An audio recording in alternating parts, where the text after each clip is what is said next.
Hello, magandang hapon, kakansat. Gumagawa ako ng palitaw latik. Yan, ang dami yan latik guys. Ito po talaga yung palitaw. Kasi lilitaw siya, lalagyan mo siya ng latik. Ayan. Ilocano, palitaw latik. Ayan guys. Ayan, malapit na siya maluto. Ayan. Malapit na siya maluto. Ang size ng aking mga mochi, siya guys, iba't ibang sizes. Nagtikit ba? Hindi naman nagtikit. May malaki, may maliit.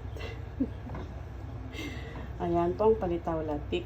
So, wala akong time na anuhin yung aking gulay. Pwede ko rin lagyan to ng gulay. Pwede naman. Pero sa amin, ganyan lang yan siya. Yung option lang, ilagyan ko siya ng ng langka. Ayan, malapit na siya maluto guys. Tikman ko nga ang lasa guys. Kung masarap na siya.